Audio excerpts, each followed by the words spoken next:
Hello, friends, and welcome back to Malicious Compliance Story. But before we begin, best way to support our channel is to leave comments, like, and subscribe with the turned-on bell so you don't miss the new video every single day. Here we go. A day in the life of a female builder. So the general situation, I'm female, pale skin, blonde hair. I work for a family business, construction/contractor, work for private residents.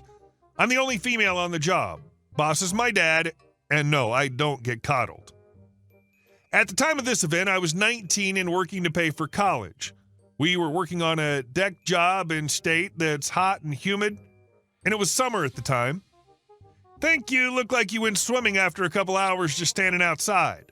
My boss left to run errands, but left me to move lumber from the driveway to the back of the house, mostly treated 2-inch by 12-inch by 16-foot stringers and 5/4 decking. Now, this deck was also getting a double-level fireplace. Basically, one fireplace on the deck and another below it all connected. No idea how it works, but one of the few jobs we don't do is masonry, so the mason, we'll call him Joel, comes by with his crew of 4 men. 3 of them I recognize, if not know by name. Joel says hi and asks where my dad is. Me currently holding a 2x12 by 16 stringer. He's running errands, but said you guys could do what you need. Let me know if the lumber's in your way. No worries. Then I assume he directs the other guys on what the job is. Now, all the guys I know aren't bothering to look at me other than the initial hello and are getting around to work. The 4th guy's been staring at me the whole time with a look on his face, the kind of look that says, I have something I want to ask. Oh boy, I know that look, but usually I get it from guys in their 50s and up. It was weird, and a guy probably only a few years older than me. Now I take my lumber and stack it in the pile I'd been building up before heading back for more of my arm workout. Then the guy I don't know steps in front of me. How old are you? 19? Try to move around him. I'm paid hourly.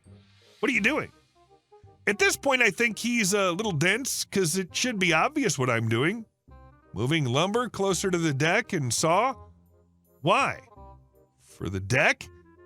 He looks like he's building up to something, but I'm getting a little impatient because it's hot, I feel gross, and don't particularly want to be answering personal questions to a guy I just met. I suck at lying. Why? So I can pay for school. Once again, I try to get around, and again he blocks me. Suddenly, surprise Pikachu face. You work here? Yes, same thing you should be doing. This time he's too stunned to stop me and I walk around him.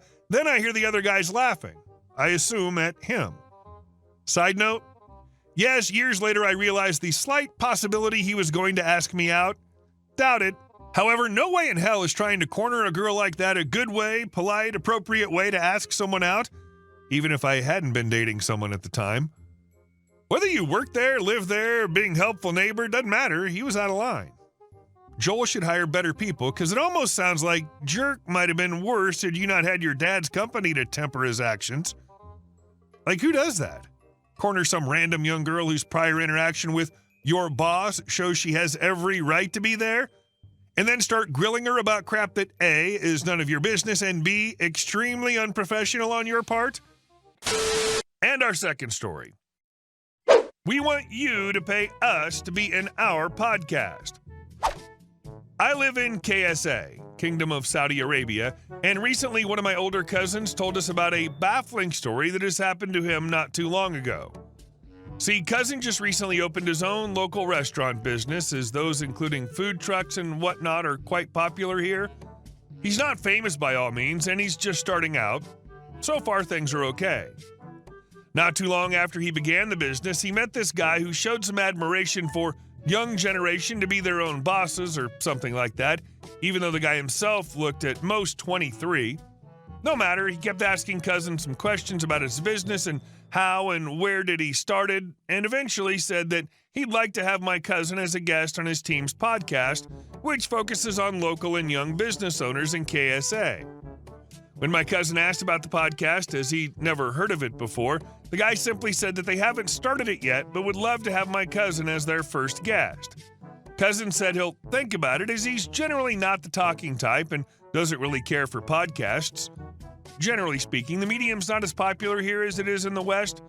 I only knew about podcasts a year ago, but I barely listen to them myself, but they do have their audience, I suppose.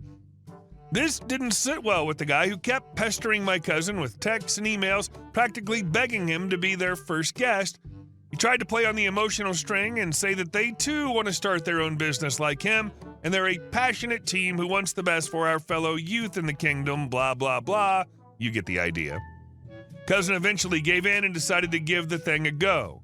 The guy seems honest, and what does he have to lose after all? It's just a podcast. Or so he thought. He called the guy and told him he'll be their guest and started inquiring more details. The conversation went something like this, according to Cousin. Guy, awesome. Thank you so much for agreeing to this, man. We'll begin the preparation as soon as you transfer the money to us. Cousin, confused. Wait, money? Guy, yeah, of course money. You have to pay us so we can have you as our guest. It's the industry standards. Cousin, annoyed, regretting giving a chance to the guy and not buying his BS. How much? Guy, oh, just a simple 5,000 rials, roughly about $1,330 US. Cousin, knowing this is a gosh dang scam, tries to keep his cool. Why should I pay you to be in the podcast? Aren't I your guest? You don't charge guests. Guy, you just don't understand anything about the podcast world. Everyone pays to be a guest for famous podcasts around the world. By being our guest, you'll be more known in the industry. We're giving you free advertisement, so we think the price we'll be charging you is more than fair. Cousin, this close to losing his cool, you haven't even started your podcast yet. Nobody knows you. Exactly what kind of advertisement is that? Guy, don't sweat the details. We'll be popular soon enough, and you'll get so much exposure as our first guest. Your business will thrive thanks to us. We're doing you a favor. Now we need the money to be transferred tonight with an additional 500 rials, roughly $130 US. Will start in December this year. This happened in the middle of January of this year? Yikes. We also need you to hang some stickers on your restaurant to promote our podcast to your customers, and we should emphasize that the money must be transferred this night by all means so we can get started. Here's my bank account. We also need you to click. Cousin hung up on him, blocked his number, and didn't want to hear whatever nonsense he had to say. The guy did once come to the restaurant looking clearly displeased, but he tried to negotiate some terms with Cousin, like he doesn't have to put stickers or they could move the recording date from December to August, but he absolutely refused to negotiate the price in any way. He even demanded extra, though I'm not sure how much, and neither is Cousin, as he kicked him out and told him to never bother him again. He also gave him an earful about how his business tactic will never, ever get him anywhere. The guy left and never came back again, according to my cousin. It honestly amazes me that there are people like that guy among us, charging an absurd amount of money to have someone as a guest and demanding extra when they refused. Absolutely delightful. Anytime someone begs you to do something, it's probably not in your favor. I can't wrap my head around the fact that it's the first one, but they want him to pay to be featured. Guess all the previous people declined. Shocker. Or maybe your cousin should have agreed to do it, but then told him he charges $2,000 to post signs advertising on his business. Then asked the guy how he'd like to pay the difference. And our last story. My HOA tried to block me from charging my EV, so I fought back. I recently made a last-minute decision to buy a Tesla Model 3 to take advantage of the tax incentives before they expired. I'm super happy with my purchase, except for one big problem. I live in a townhouse with a shared 2-car garage, meaning my garage is technically considered a common area under my HOA rules. And unfortunately for me, my neighbor, let's call her Karen, is on the HOA board. Now, Karen isn't just any HOA member, she's the type that thrives on making other people miserable. Karen has always had a problem with me. She's the type of neighbor who checks my lawn height like she's an unpaid city inspector, complains about my kids being too noisy even when they aren't outside, finds reasons to nitpick everything I do just for the thrill of it. So when I submitted a formal request to install an EV charging outlet in my garage, I had a bad feeling. Submitting my request like a model citizen. I went through all the proper channels, submitted an architectural change request to the HOA, made it crystal clear that the outlet would only be connected to my breaker panel, hired a licensed electrician to do the job safely, stated that I would cover all costs. I even emphasized, look, I don't want to be responsible for any fire hazards. Safety is my top priority. I figured being proactive would avoid drama, but I was wrong. Then the HOA starts acting like EVs are literal bombs. At the next HOA meeting, the board members flipped out.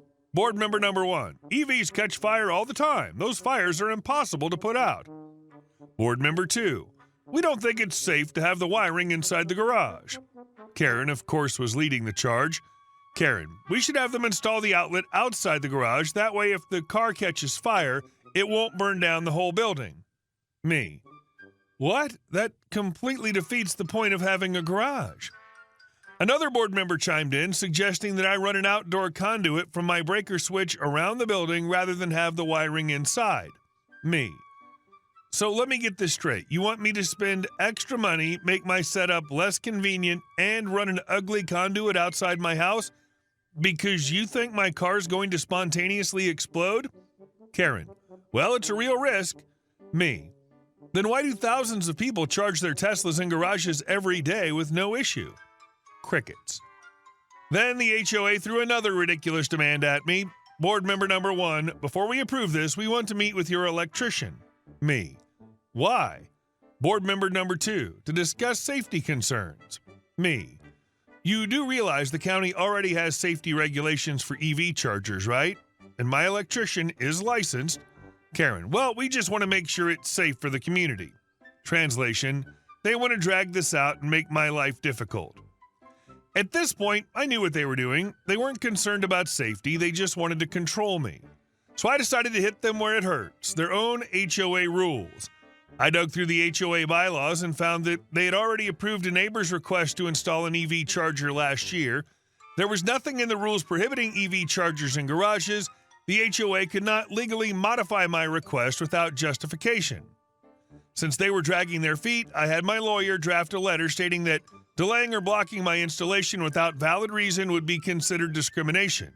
If the EV charger was rejected, I would take legal action and file a formal complaint with the state housing authority. The previously approved charger set a precedent, meaning they couldn't deny me without reasonable cause. 2 days after sending the letter, I got an email. Karen, after further discussion, we've decided to approve your request. Final outcome? I got my charger installed exactly where I wanted it, inside my garage. Karen's now avoiding me. Best perk of all. HOAs love flexing their power, but they back down fast when you know your rights.